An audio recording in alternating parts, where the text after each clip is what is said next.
Paz seja convosco. Hoje é dia 25 de agosto de 2020.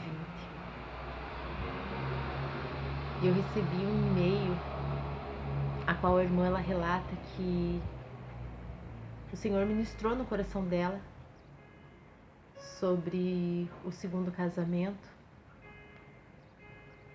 E ela veio abandonar essa segunda aliança. Que quando ela era casada com o primeiro marido, o marido ele traiu ela, teve um filho fora do casamento e que ele decidiu por ir embora com essa outra pessoa, que eles não oficializaram o casamento, eles moram juntos há muitos anos. E surgiu a dúvida no coração dela, se ela devia procurar ele para falar que ele está em pecado, porque ela acredita que ele não tem esse conhecimento ainda. E ela perguntou para mim o que ela poderia fazer, se era correto ela procurar por ele e falar, o que ela faria. E algumas semanas atrás eu postei um vídeo. Eu, antes de sair para o meu trabalho, eu estava orando e o Senhor ele me deu uma palavra. E quando eu cheguei em casa, na parte da noite, tinha um comentário que a resposta o Senhor me deu na parte da manhã, antes de me fazerem a pergunta, o Senhor já tinha me dado a resposta. E a palavra que o Senhor me deu encontra-se lá em Ezequiel 3, a partir do versículo 18, sobre o atalaia de Israel. Quando eu disser ao ímpio, certamente morrerás, não o avisando tu, não falando para avisar o ímpio acerca do seu caminho ímpio, para salvar a sua vida. Aquele ímpio morrerá na sua maldade, mas o seu sangue da tua mão o requererei. Mas se avisares o ímpio, ele não se converter da sua impiedade do seu caminho ímpio, ele morrerá na sua maldade, mas tu livrastes a tua alma. E o Senhor hoje de manhã, eu li esse comentário hoje de manhã, e o Senhor ele me fez voltar algum tempo atrás, alguns anos atrás. Os irmãos que estão aqui no canal há mais tempo sabem que esse ano, agora em novembro, vão fazer 9 anos que eu saí da minha casa. E alguns anos atrás, eu acredito que há uns 6 anos atrás, o Senhor ele colocou no meu coração que eu precisava retornar até a minha casa. E eu lembro que foi um dia muito, posso dizer assim, que terrível, muito horrível. Porque eu fui fazer algo que o meu coração não queria fazer. Eu precisava retornar de alguma forma para poder falar com meu esposo que se ele contraísse uma nova aliança, ele estaria em adultério. Muitas pessoas pode ser que venham aqui e falar assim, mas foi você que errou. E a palavra diz que pode haver um divórcio por causa de traição, mas a palavra não diz que pode haver um segundo casamento com esse cônjuge vivo. Isso é mentira, isso é anátema. Você pode ver de Gênesis a Apocalipse, você não vai encontrar respaldo para um segundo casamento com o ex-cônjuge vivo.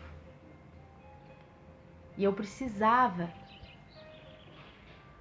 cumprir esse querer de Deus. E eu não sabia como que eu ia fazer, até porque eu não queria fazer. Quantas e quantas vezes eu venho aqui e relato que eu demorei muito tempo para eu poder conseguir em oração pedir a restauração do meu casamento. E teve um dia que o Senhor preparou e eu não tenho um relacionamento de conversar com o meu marido. Eu não tenho, a não ser que precise de algo ou tipo se a gente se encontra algumas vezes que ele veio buscar a Isabel ou trazer alguma coisa para ela e eu tava saindo na hora, a gente se cumprimenta, mas a gente não tem aquele negócio, aquele hábito de conversar, dele estar vindo aqui na minha casa, a gente não tem isso. E há 6 anos atrás era pior ainda, né? A gente não tinha contato algum. E eu precisava, eu tinha que falar pra ele, alguém precisava falar pra ele, e esse alguém tinha que ser eu a falar pra ele que se ele contraísse um novo relacionamento, ele estaria em adultério. E foi esse dia, foi um dia muito, posso dizer pra vocês assim, pesado. E eu e a Isabel, a gente foi aonde era a minha casa.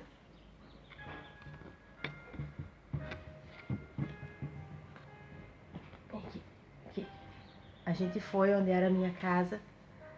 E eu lembro que quando foi pra entrar no portão, do portão pra dentro,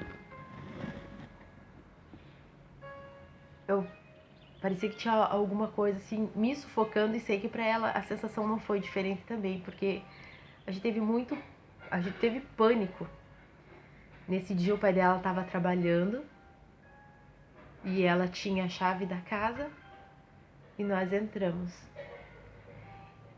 E quando eu voltei para aquele lugar onde eu tinha morado ali, né, a casa foi meu pai que nos ajudou a comprar.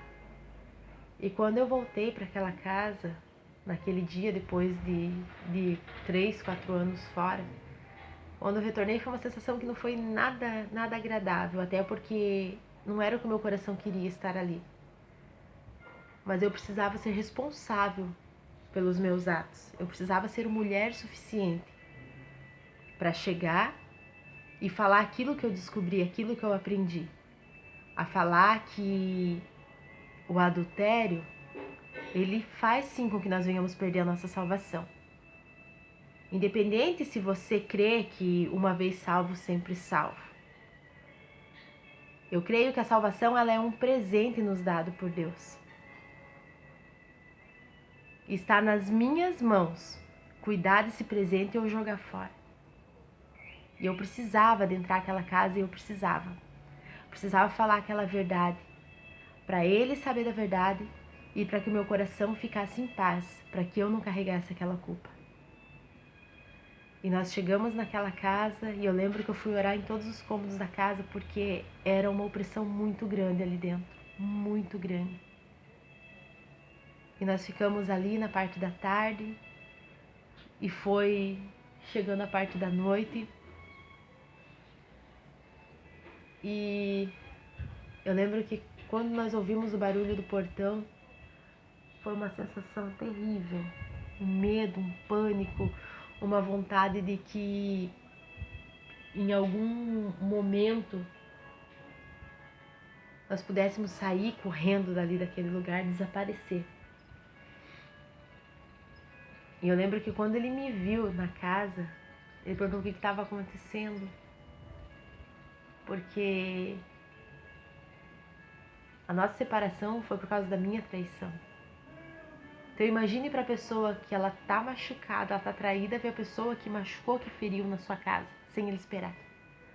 Ele queria saber o que eu estava fazendo lá, e eu lembro que na época nós falamos que a Isabel não estava muito bem, e a Isabel falou que queria que eu estivesse junto, porque eu precisava tentar conversar com ele. E eu lembro que ele no começo ficou tranquilo, mas depois ele já foi ficando mais nervoso, não queria que eu ficasse lá, e o Senhor, ele falava no meu coração que eu precisava resistir, que eu não podia sair dali daquele jeito, naquele momento, que eu precisava falar o que eu tinha ido falar.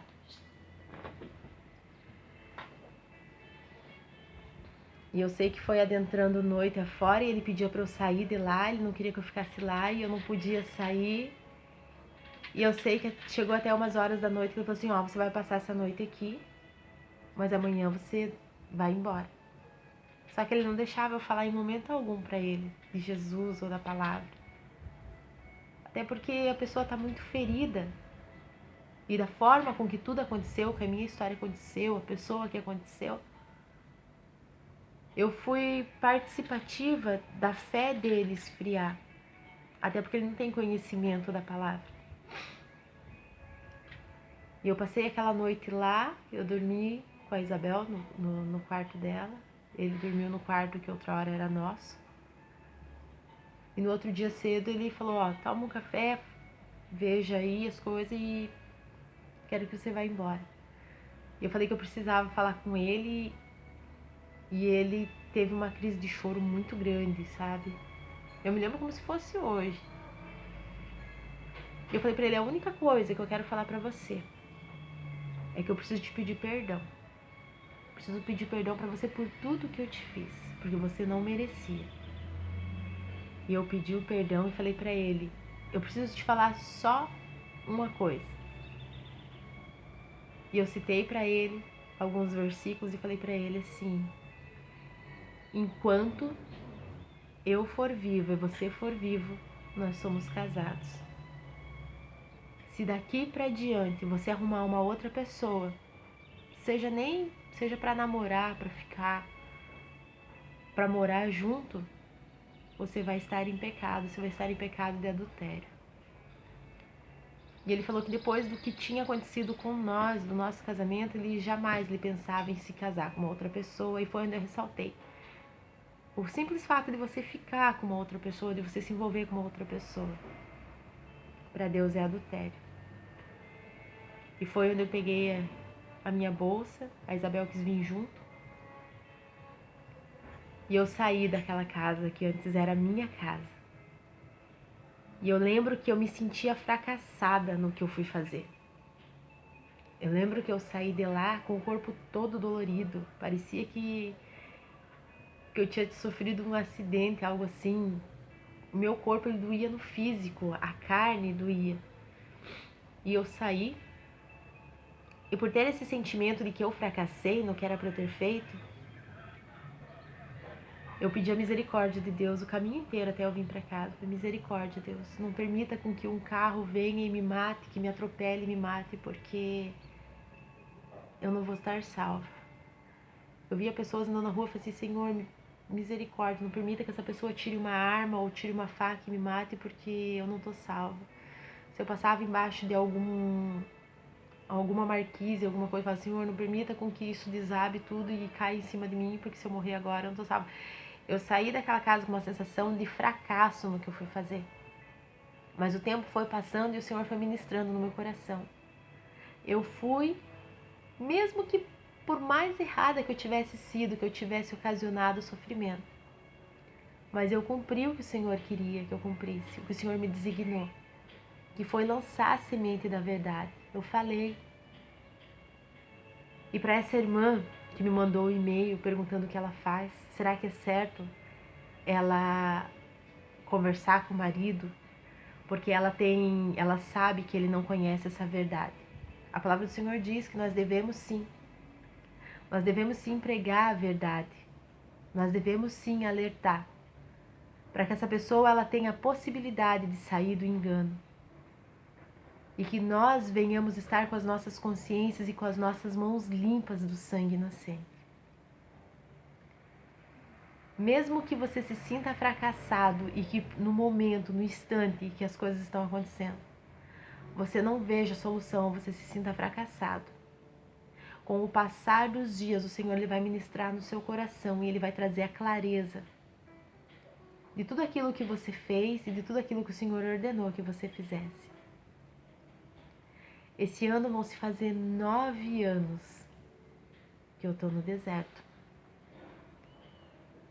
Mas eu vejo o que eu era 9 anos atrás. E eu consigo ver em todos os dias da minha caminhada o cuidado que o Espírito Santo tem na minha vida. Eu consigo ver o amor que o Espírito Santo tem comigo. Uma pessoa que achava que não era feliz com o que tinha. Eu saí, eu pequei, eu magoei, eu feri pessoas. E o Senhor ainda assim, na sua infinita misericórdia, Ele cuida de mim. Eu me arrependi e não tem um dia que eu não pense na tristeza que eu ocasionei em vários corações. Não existe um dia que não me fira, que não me machuque de saber que nesses 9 anos muitas coisas, ambas as famílias poderiam ter vivido. Ambos sorrisos que as famílias não poderiam ter desfrutado momentos. E eu acredito que isso é uma parte das consequências de um adultério. Se você está vivendo essa prática, se você está vivendo um segundo casamento, se você está pensando em se divorciar, não faça isso com você. Não faça isso com a outra pessoa que está com você. Não faça isso com as famílias. Porque o adultério, o segundo casamento, tudo aquilo que é de desacordo com a palavra de Deus, pode te trazer um prazer momentâneo. Mas as consequências, elas vão se arrastar para o resto da sua vida. E por mais felizes momentos que você passou, eu não falo só de prazeres, eu falo de felicidade. Por mais felizes que possam ter sido alguns momentos que você desfrutou, não vale a pena. A verdade da palavra, a verdade de Deus, ela é a nossa felicidade eterna. O coração do homem é enganoso. O coração do homem, ele quer se deleitar nos prazeres carnais, nos prazeres mundanos. Mas o que o Senhor tem para as nossas vidas é eterno. Se você ainda vive a prática do segundo casamento, hoje é tempo de você deixar. Vai ser fácil? Não vai ser fácil. Mas o que o Senhor tem reservado para as nossas vidas vale muito a pena. Pai seja convosco, Deus abençoe.